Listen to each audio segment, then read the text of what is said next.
All right, give me a minute.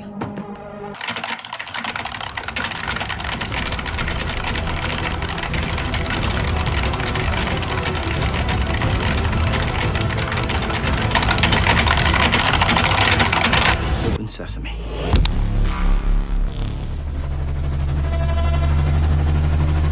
Easy peasy. Dump it.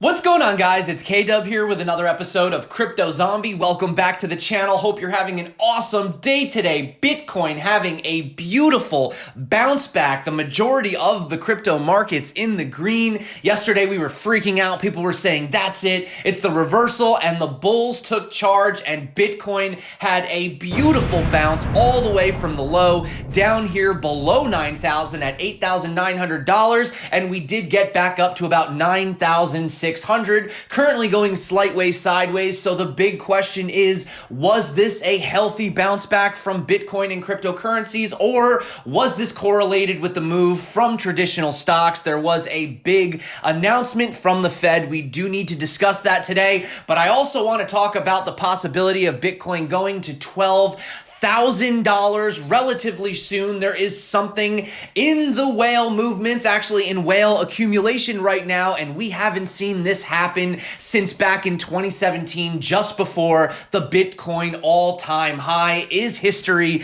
due to repeat itself again? Well, that is exactly what I want to talk about in today's video. If that sounds good to you, you're definitely going to want to stick around for this one. And without further ado, we're going to hop directly into the charts. Let's get moving. Let's keep it nice and quick. So guys, we are back in the triangle that we've been looking at. Now, we were looking at the previous support right here on this trend, and you could see that Bitcoin did have a bounce here, right here, and we had a bounce again, and this bounce got us back above the $9,300 level that we had said was a very critical level for Bitcoin, and we have found ourselves back inside of this giant triangle again, looking for a potential breakout at around the $9,800 level. So having a look right here, the other awesome thing that I need to point out is we are back above the 50-day moving average. In fact, even though we had wicked all the way down below it, we actually closed a solid green candle above it, which means that Bitcoin has respected the 50-day moving average. 1, 2, 3, 4, 5, and currently we're on the 6th day. So this is showing that the strength is definitely on the side of the bulls. Having a look over here at our trend on the logarithmic chart, looking at BLX, we are once again putting in another close above the previous resistance, now currently flip support. Lots of bullish sentiment for Bitcoin, the fact that we keep getting bought up time after time again. And the one thing I want to point out, shout out to Credible Crypto, is actually having a look right here. You'll notice that we actually tested this zone 3 times. Right here, we dumped after 2 weeks. Here, we dumped after 3 weeks. But the crazy part is if we actually zoom in now, we have we have consolidated sideways now for 6 weeks. So you can see right here, he pretty much says many people believe that this sideways consolidation that we're seeing is basically just a move before a massive dump down to the 6,000s or 7,000s. He says, I personally believe that this is just reaccumulation before the inevitable break of $10,500. And we also had mentioned that this was a descending broadening wedge, and I showed you guys a target of $15,500, but let's not get ahead of ourselves here. I do want to point out though, like Travis Kling said, and I did retweet this over on my Twitter, he says a lot of folks have been asking why Bitcoin price isn't higher right now. Well, if you own Bitcoin, just be patient.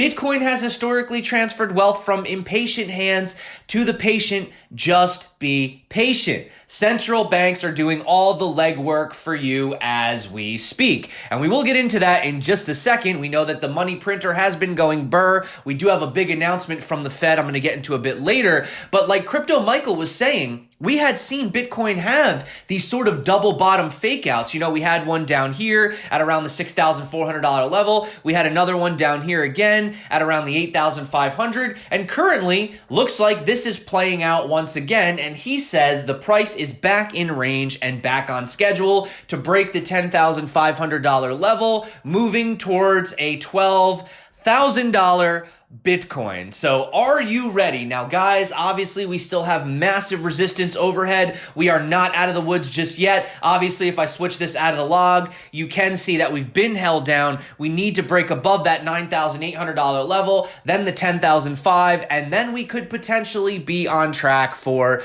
that $12,000 Bitcoin. But obviously, a lot does depend on whether or not Bitcoin is finally able to break this key resistance. Now, I do want to point out, having a look right here, we actually have seen that the stocks started to have a decline, but then they had a little bit of a bounce back. Well, so did Bitcoin. So is Bitcoin just emulating the stock markets again? Is Bitcoin not actually a truly asymmetric, uncorrelated asset? Well, it does seem that during this time of distress, it has been more or less correlated with riskier assets, etc., also moving with the stocks. But I do just want to point out something that happened. Now, you can see right here, this was actually from an email from Adam over at eToro, and he was saying that investors were buoyed by movements from the Federal Reserve, and this is basically what they said. They're expanding their bond buying program to include the debt of individual companies. So up until now, central banks had only been buying ETFs in order to pump money into corporate bond markets. So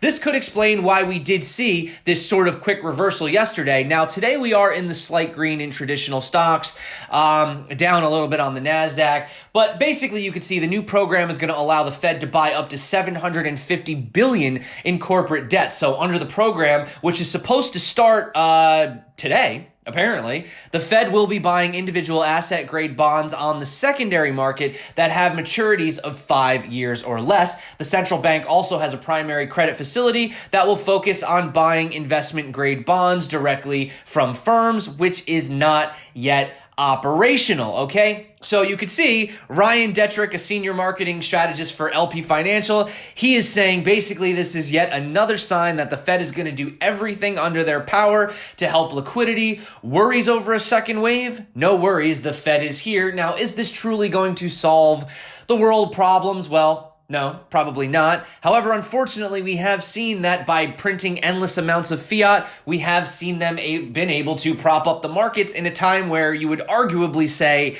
markets probably shouldn't be this high traditionally, right? And actually, like one of the traders said, as long as the Fed can print money and do whatever they want, your technical analysis is useless. Calling tops is pointless. So is this truly what we're seeing in Bitcoin? Well, that is one possibility. However, we do have data from Glassnode showing that basically the strength of the Bitcoin network is fundamentally at an all-time high, or at least near all-time highs. They say network health saw a 4-point increase, indicating the number of new and active network participants has increased and marked the end of a slow network activity that we have seen since April and May of 2020. But although Bitcoin has remained below some of the key levels, right? We're still trying to break that 10.5K level. You do want to note that according to more research from Glassnode, the number of Bitcoin whale addresses has actually been increasing. Now, a whale is basically just a term for somebody in crypto that holds a lot of Bitcoin.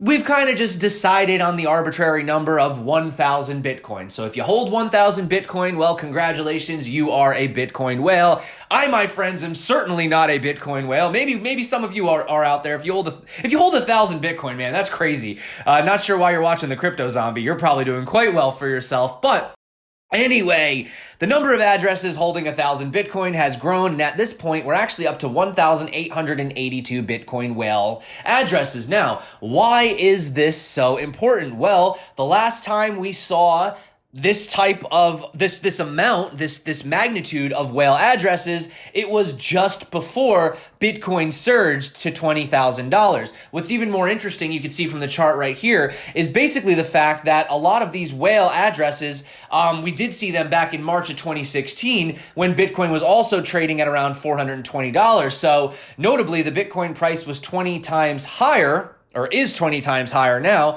than it was back in March of 2016, indicating now that the whales are holding even more wealth. And you can see that right here on the chart. So also just want to end on this cool cryptocurrency world map I stumbled upon.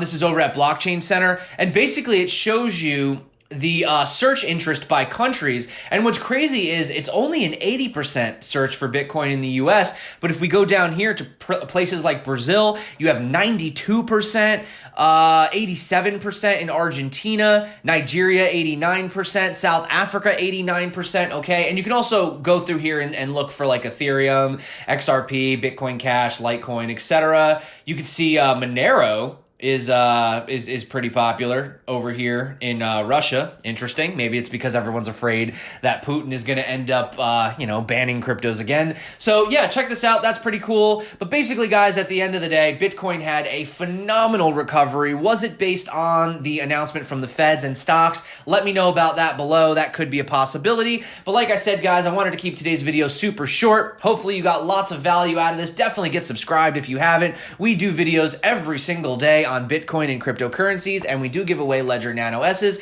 every single Monday. All you got to do is drop a comment below, join the free Telegram group. That's it for me today, guys. Super short and quick video. Smash the likes if you like short videos. If you hate short videos, well, I'm sure I'll have 25-minute, half-hour videos again in the future. Also, I'm seriously looking into doing an altcoin video. Lots of people requesting it. I'm very skeptical about altcoins because, yes, you can make a lot of money, but they can also literally dump like 75% in a day. So yeah, but I think at this point, people have really been requesting it, and I really think I am going to look into making an altcoin video, maybe putting one out by this week. Obviously, they would just be my opinions, guys. I'm pretty much primarily just invested in Bitcoin, so like I said, it would just be a fundamental opinion on my behalf, but let me know if you guys want that video. That's it for me today. Thank you so much for coming back to the channel. My name's K-Dub. This is CryptoZombie. Until next time, stay crypto. Enjoy your day. Enjoy the fact that the bulls are taking control. And with that being said, that's it for me. Until next time, stay crypto. And of course, peace out.